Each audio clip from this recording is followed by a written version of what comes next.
बुद्ध के संग में शामिल होने हजारों लोग आया करते थे।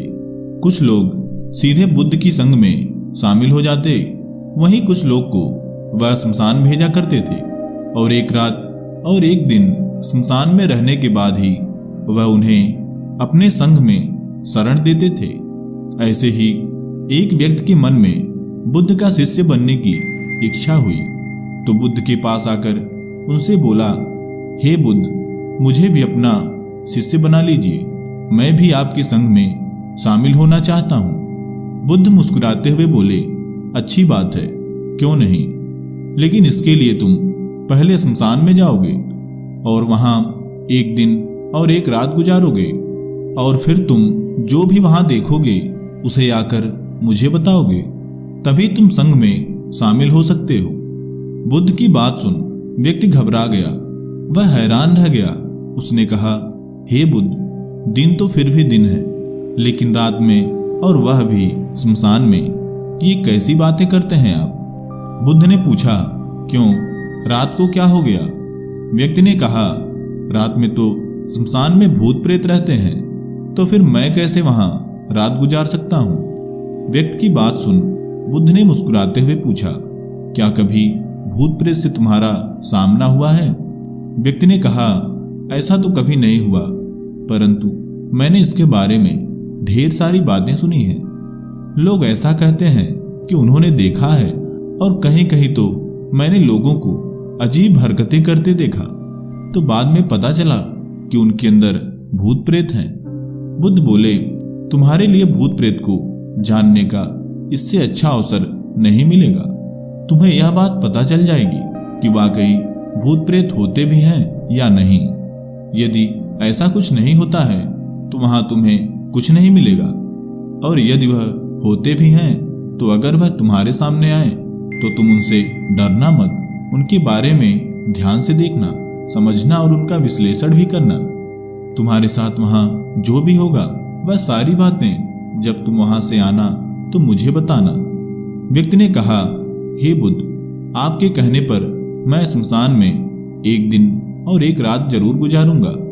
तब बुद्ध ने कहा, जाओ आश्रम में थोड़ा विश्राम कर लो, कल सुबह अपनी यात्रा पर जाना। जब व्यक्ति वहां से चला गया तो उन्होंने अपने 4 अन्य शिष्यों को बुलाकर कहा, कल सुबह यह व्यक्ति शमशान के लिए निकलेगा, वहां पहुंचकर एक दिन और एक रात वहीं गुजारेगा। तुम उससे छिपकर ही रहना और वहां इस व्यक्ति का ध्यान रखना। सुबह होने पर व्यक्ति ने बुद्ध की आज्ञा ली और शमशान के लिए निकल गया। अगले दिन फिर से सुबह ही वह व्यक्ति बुद्ध के पास आया। बुद्ध उसे देखकर मुस्कुराए और कहा, वहां तुम्हें क्या मिला, तुमने क्या देखा? व्यक्ति ने कहा, सबसे पहले मैंने सुबह में ही एक अर्थी देखी जो कि एक बुजुर्ग की थी। जो लोग अर्थी के साथ थे उनमें से अधिकांश लोग खुश नजर आ रहे थे। मैंने उन्हें ध्यान से सुना। वे लोग उस बुजुर्ग के बारे में आपस में बातें कर रहे थे और यह कह रहे थे कि यह व्यक्ति बड़ा भाग्यवान है, इसे अपने जीवन में सब कुछ देखने को मिला। तब उस बुजुर्ग का पुत्र चिता को अग्नि देकर थोड़ी देर वहीं रहा। कुछ देर बाद धीरे धीरे सभी वहां से निकलने लगे। तब मैंने वहां 2 और अर्थियों को आते देखा। एक अर्थी बहुत ही सजी हुई थी और वह किसी अमीर की लग रही थी, वहीं दूसरी गरीब की, जिसके साथ केवल 4-5 लोग ही थे।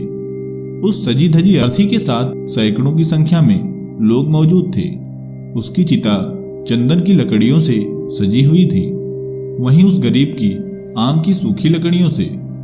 गरीब की अर्थी को रोककर पहले अमीर की अर्थी को क्रियाकर्म के लिए जाने दिया गया।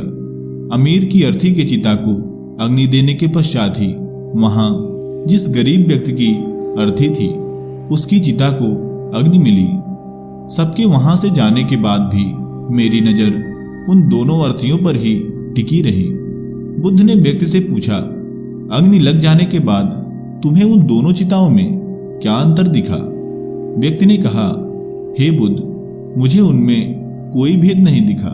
दोनों ही चिताएं एक समान जलती हुई धीरे धीरे शांत हो गई। वह भी एक सामान ही था जो उनके जलने के बाद शेष बचा था। इतना सब होने के बाद मैंने देखा कि कुछ लोग एक युवा स्त्री की अर्थी लेकर आए। वह बहुत दुख और पीड़ा में लग रहे थे, परंतु मैंने वहां जितने लोगों को देखा उन सब के अंदर केवल ज्ञान ही भरा पड़ा था। वे आपस में चर्चा कर रहे थे कि हमें जीवन में परोपकारी बनना चाहिए, हमें सभी के प्रति दया की भावना रखनी चाहिए, क्योंकि अंत में सबके साथ यही होना है। सबको एक न एक दिन यही आना है। हमें जीवन भर धन की इच्छा में लीन नहीं रहना चाहिए। दूसरे को अपनी भलाई के लिए कभी कष्ट नहीं पहुंचाना चाहिए। उनके बाद मुझे वहां ऐसा नहीं दिखा। अब धीरे धीरे रात आ गई और सुबह हुई तो अब मैं आपके पास आया हूं। बुद्ध ने पूछा, तुमने वहां कोई भूत प्रेत देखा? व्यक्ति ने कहा, नहीं बुद्ध, मुझे वहां ऐसा कुछ भी नजर नहीं आया, बल्कि मुझे तो जानवरों, पत्तों आदि की आवाजों से ही डर लग रहा था। तब बुद्ध ने उससे कहा, कल तुम्हें सुबह में ही एक बार फिर से स्मशान जाना होगा और फिर से एक दिन और एक रात वहीं गुजारना होगा। तब तक तुम आश्रम में जाओ और विश्राम करो। वह व्यक्ति हैरान रह गया। उसने कहा, हे बुद्ध, आपने तो कहा था कि केवल एक दिन और एक रात ही स्मशान में गुजारना है, तो मैंने ऐसा कर लिया। यह तो सिर्फ मुझे पता है कि मेरा एक दिन और एक रात उस स्मशान में कैसे निकला है। अब मैं दोबारा उस स्थान पर नहीं जा सकता। बुद्ध ने कहा, वहां जाने पर तुम्हें एक ऐसी खास चीज मिलेगी जो कि तुम्हारे जीवन को बदल कर रख देगी, और वह चीज तुम्हें अभी प्राप्त नहीं हुई है। इसलिए तुम्हें कल सुबह फिर से स्मशान जाना ही होगा। वह व्यक्ति बुद्ध की बात मान गया और एक बार फिर से अपनी स्मशान की यात्रा पूरी करके बुद्ध के पास आया। तब बुद्ध ने उससे पूछा, क्या तुम्हें वह खास चीज मिली जिसके लिए तुम वहां गए थे? व्यक्ति ने कहा, हाँ बुद्ध, मैंने उस खास चीज को पा लिया है और देख भी लिया है। तब बुद्ध ने पूछा, वहां तुम्हें क्या दिखा? तब उस व्यक्ति ने बुद्ध से कहा, मैंने देखा कुछ लोग शाम के समय मुझे अर्थी पर ला रहे हैं। 4 कंधों पर मुझे उठाकर लाया जा रहा है। सबसे आगे मेरे पिता हैं और साथ में रिश्तेदार जो कि पीछे हैं। सभी दुखी हैं। वहीं मेरा भाई भी है, वह भी दुख में है। गांव के लोग बड़े ही शांत हैं, सभी दुखी हैं, परंतु कुछ अंदर से खुश हैं और बाहर से ऐसा दिखा रहे हैं जैसे कि वह भी बहुत दुखी हैं। लोग मेरे पिता और भाई को सांत्वना दे रहे हैं। कुछ लोग तो यहां तक कह रहे हैं कि ऐसा नहीं होना चाहिए था। जवान लड़का था, सारी उम्र पड़ी थी, यह ठीक नहीं हुआ। तभी मुझे अर्थी से निकालकर चिता पर लिटा दिया गया। फिर क्रियाकर्म का काम पूरा किया गया। अर्थी पर पड़ा मैं सांस लेने को परेशान था, पर नहीं ले सका। मेरी इच्छा थी कि मैं अर्थी से उठ जाऊं, पर मैं ऐसा नहीं कर सका। पिता के गले भी नहीं लग पाया।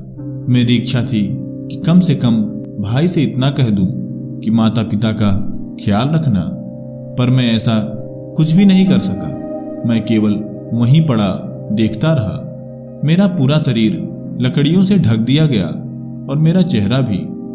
जब मुझे थोड़ा गर्मी का एहसास हुआ तो मैंने देखा कि मेरे हाथ पांव और यहाँ तक कि हड्डियां भी सब कुछ जल रहे हैं। मैं वहां सांस लेना चाह रहा था, पर ऐसा नहीं कर सका। धीरे धीरे करके मैं अग्नि में पूरा जल गया और अब अंततः वहां केवल मेरी राख ही शेष थी।